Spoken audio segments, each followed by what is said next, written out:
نستعينه ونستغفره ونؤمن به ونتوكل عليه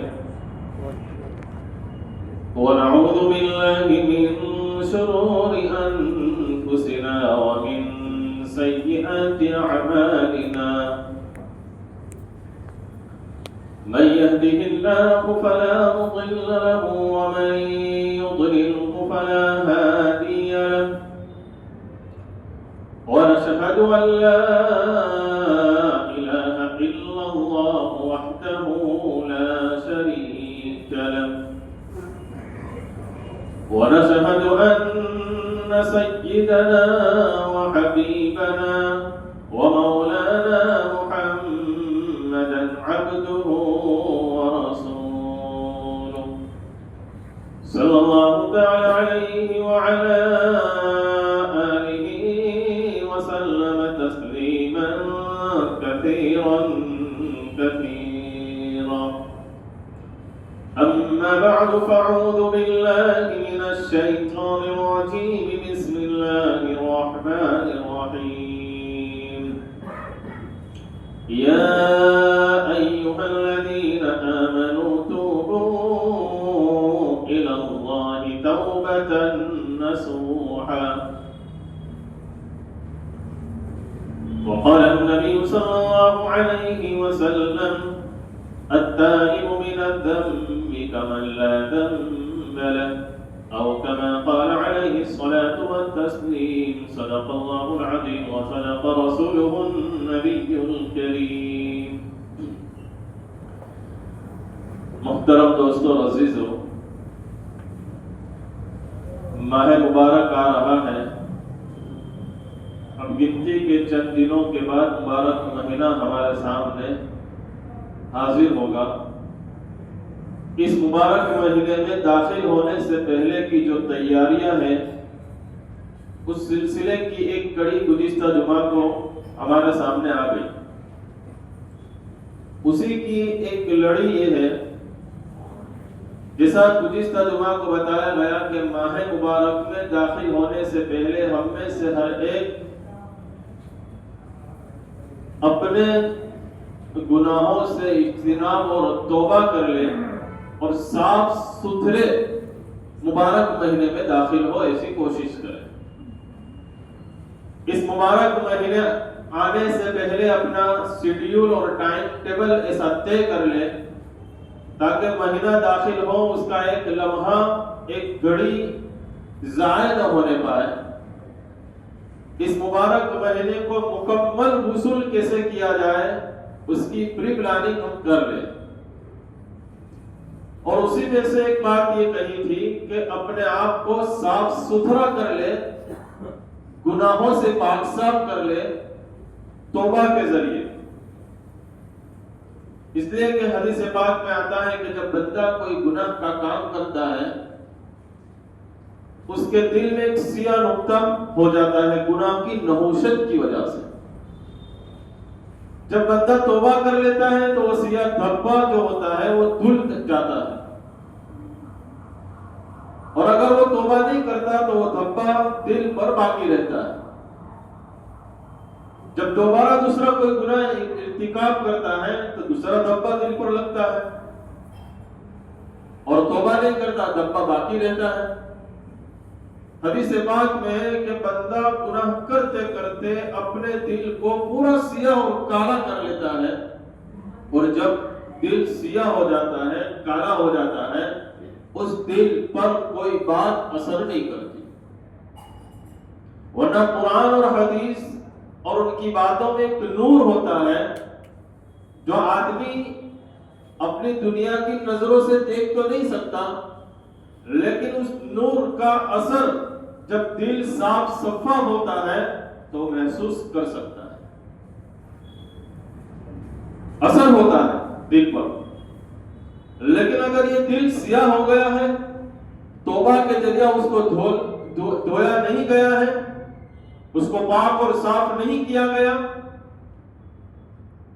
تو اچھی بات اور وہ نور اس کے دل پر جانے سے وہ سیاہ داغ مانے اور رکاوٹ بنتا ہے. لہذا مبارک کا مہینہ آ رہا ہے، اس مہینے کے اندر اللہ رب العزت کی طرف رحمتوں کی بارشیں برستی ہیں، لیکن وہ دل جس دل پہ سیاہ داغ اور دبے لگنے کی وجہ سے وہ برکتیں اور رحمتوں کو محسوس نہیں کر سکتا،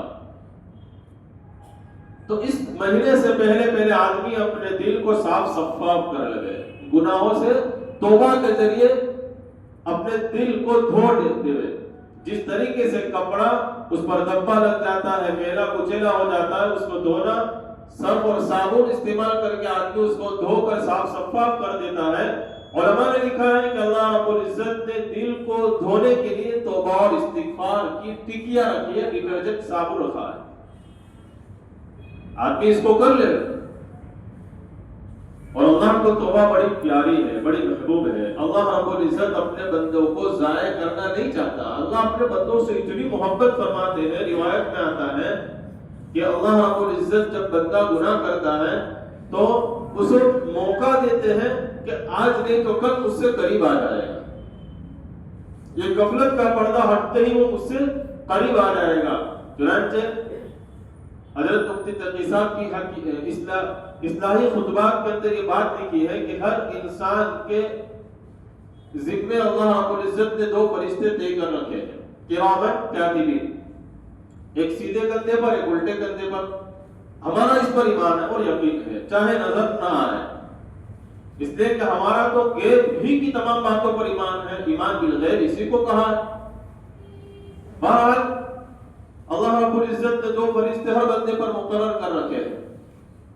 اب سیدھے کندھے والا فرشتہ، یہ بندہ جب کوئی نیکی کا کام کرتا ہے فوراً اس کو لکھ لیتا ہے، الٹے کندھے والے فرشتے کا کام گناہ لکھنے کا ہے۔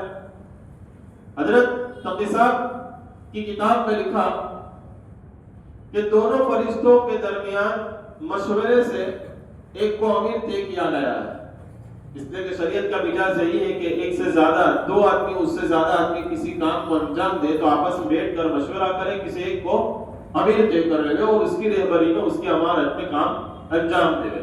ان دونوں نے مشورے سے سیدھے کندھے والے کو امیر بنا رکھا ہے، امیر کی اطاعت ضروری۔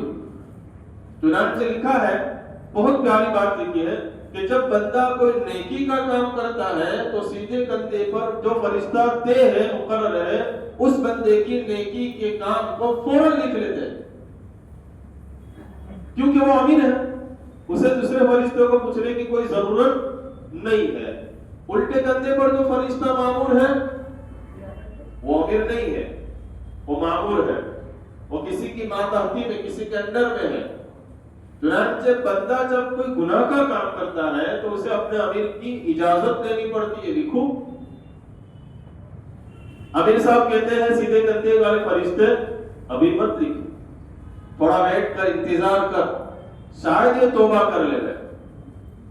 پھر تھوڑی دیر ہوتی ہے، الٹے کندھے والا فرشتہ کہتا ہے امیر صاحب لکھو اس کو، کہا کہ نہیں ابھی مت لکھ، ویٹ اینڈ واچ، تھوڑا انتظار کر، شاید یہ توبہ کر لے گا۔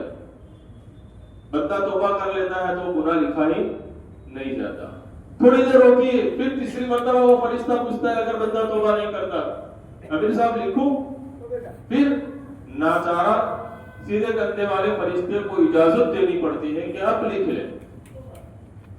اللہ نے کتنی وسعت رکھی ہے کہ نیکی کی کرے بندہ فوراً لکھی جاتی، گناہ کا کام کرے ویٹ اینڈ واچ، انتظار کیا جاتا ہے کہ اگر یہ توبہ کر لے تو لکھنا ہی ہے، اور اگر لکھ لیا پھر اس نے توبہ کر لی تو حضور کا ارشاد جو میں نے خطبے میں پڑھے، اللہ کتنا رحیم اور کریم ہے اپنے بندوں کی ماتحت۔ فرمایا تائب من الذنب کمن لا ذنب لہ، گناہ سے توبہ کرنے والا بندہ ایسا ہو جاتا ہے گویا اس نے گناہ کیا ہی نہیں۔ اب اس کو کہا جاتا ہے کہ اس کو ڈیلیٹ کر، جو لکھا ہے گناہ اس کا، توبہ اس نے کر لی، اس کو ڈیلیٹ کر دے۔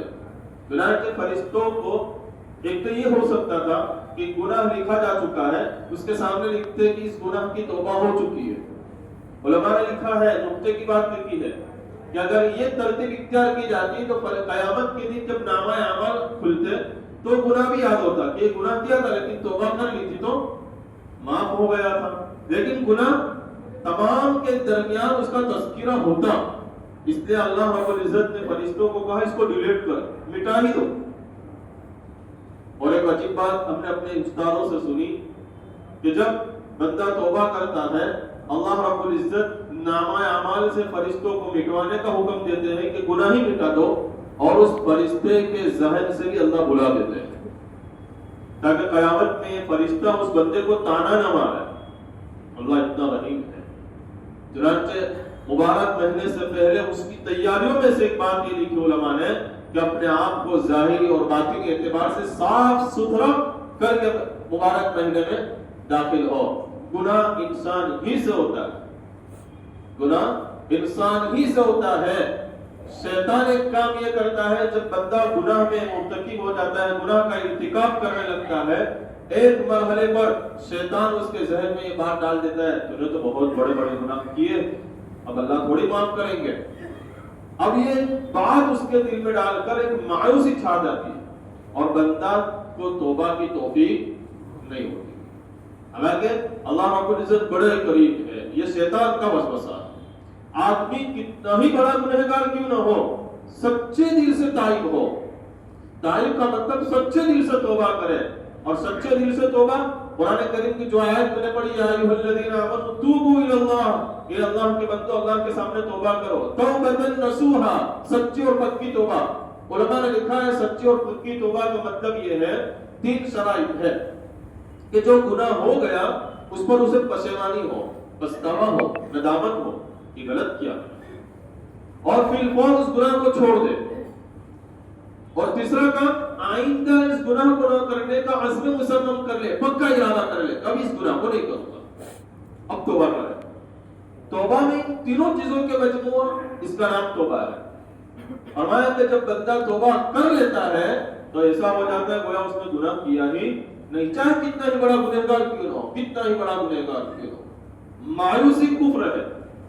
مایوسی نہیں ہونی چاہیے کہ میں نے بہت بڑے بڑے گناہ کر لیے، اللہ مجھے معاف کرے گا. نہیں، اللہ معاف کرے گا، لیکن یہ 3 شرائط کو مد نظر رکھو. شیطان کو حاوی نہ ہونے دے. ہاں، مایوسی اس وقت کہ آدمی کو گناہ کا خوف ہی نہ ہو، گناہ کا خوف ہی نہ ہو. گناہ کرنے کے بعد کوئی ندامت نہیں، کوئی پریشانی، پچھتاوا نہیں، کوئی پشیمانی نہیں. یہ خطرے کی گھنٹی ہے، یہ بہت خطرناک چیز ہے. گناہ تو ہو جائے گا، انسانی سے ہوگا، فرشتوں سے گناہ نہیں ہوگا. اللہ نے انسان کو، آدم کو پیدا کیا ہے خطا اور نسیان کے پتلا اس کو کہا گیا ہے. گناہ اس سے ہوگا، فرشتوں سے گناہ ہوتا ہی نہیں. اس لیے علماء نے لکھا ہے کہ فرشتے اگر گناہ نہیں کرتے تو ایک کا کمال نہیں. اللہ نے وہ مادہ ان کی مٹیریل میں رکھا ہی نہیں کہ گناہ ہوئے. انسان اگر گناہ کرتا ہے اور توبہ کر لیتا ہے، یا انسان کے سامنے گناہ کے تقاضے اور بچتا ہے، یہ کمال کی بات ہے. مثال دے کر علماء نے سمجھایا کہ فرشتوں کے درجے سے انسان آگے بڑھ جاتا ہے جب گناہ سے بچتا ہے تو. اس لیے کہ فرشتوں میں وہ مادہ ہی نہیں، وہ گناہ کر ہی نہیں سکتے، تو وہ کمال کی بات نہیں ہے. اس میں مادہ ہے پھر بھی بچتا ہے، یہ کمال کی بات ہے. مثال دے کر علماء نے سمجھایا کہ ایک نابینا ہے، آنکھوں سے معذور شخص ہے. اگر وہ کہے کہ میں بد نظری نہیں کرتا تو فرمایا کہ وہ اس کا کمال ہے ہی نہیں، دیکھ ہی نہیں سکتا ہوں. لیکن ایک دیکھنے والا یہ کہے کہ اللہ کے فضل سے میں بد نظری سے بچا ہوا ہوں، یہ کمال ہے. یہی مثال ہے کہ فرشتوں میں وہ مادہ ہے ہی نہیں گناہ کرنے کا، وہ گناہ کر ہی نہیں سکتے. انسان میں اللہ نے وہ مادہ رکھا ہے، فَأَلْهَمَهَا فُجُورَهَا وَتَقْوَاهَا. ہم نے انسانوں میں فجور یعنی فسق و فجور گناہ کا بھی مادہ رکھا ہے، وَتَقْوَاهَا نیکی اور صلاح کا بھی مادہ رکھا ہے. اب امتحان ہے کہ دونوں صلاحیت ہے، دونوں کام کر سکتے، کرتے کون سا اللہ یہ دیکھنا چاہتے ہیں. تو ندامت ہو گناہ کی، پچھتاوا ہو، یہ بہت بڑی چیز ہے اور شیطان کو یہ بہت بھاری لگتا ہے. چنانچہ حضرت معاویہ رضی اللہ تعالیٰ عنہ کے بارے میں کتابوں میں لکھا ہے، روایت میں موجود ہے. حضرت معاویہ رضی اللہ تعالیٰ عنہ ایک مرتبہ تہجد فوت ہو گئی، صحابہ سے تہجد فوت ہو جائے، پورا دن رو رو کر کے گزارا. آج میری تہجد فوت ہوئی، یا اللہ کون سا گناہ ہو گیا، کس گناہ کی نوسط سے تہجد فوت ہوئی. پورا دن، رات ہوئی سوئے دوسرے دن جب تہجد کا وقت ہوا تو ایک بڑے میاں بزرگ قسم کے سفید ریش والے آئے اور اٹھایا، معاویہ اٹھ جا تہجد پڑھ لے۔ اب حضرت معاویہ کی آنکھ کھل گئی، ان کا ہاتھ پکڑ لیا کہ ان کو اس سے پہلے کبھی دیکھا نہیں، یہ بزرگ کون ہے بھائی تو مجھے تہجد میں اٹھانے آیا ہے کون؟ اس نے کہا کہ بدنام زمانہ ہے، یعنی کہ شیطان ہو۔ تو شیطان کا کام تو غفلت میں ڈالنا ہے، نمازوں کو چھوڑانا ہے، تو تہجد پڑھانے میرے اٹھانے کے لیے مجھے آیا، اس میں بھی کوئی تیری چالاکی اور چال ہوگا، بتا تو کیوں اٹھانا آیا؟ کہا کہ میں نے آپ کو اٹھا دیا، آپ تہجد پڑھ لو، آپ اپنا کام کرو، مجھے میرا کام کرنے تو، میں نے اچھا ہی کام کیا ہے، کوئی غلط کام تو کیا نہیں، چھوڑ دو مجھے۔ حضرت معاویہ نے ہاتھ نہیں چھوڑا، نہیں جب تک تو نہیں بتائے گا میں تجھے نہیں چھوڑوں گا، بتا تو نے مجھے ہاتھ اٹھایا تہجد میں، اس کے پیچھے راز کیا ہے؟ اس کو جب اصرار کیا حضرت معاویہ رضی اللہ تعالیٰ عنہ نے تو اس کو بتانا پڑا، کہا کہ کل میں نے آپ کو غفلت میں ڈال رکھا تھا اور تہجد آپ کی فوت ہو گئی تھی، اور آپ نے اس تہجد کے فوت ہونے کی ندامت کے پیش نظر، پشیمانی کے پیش نظر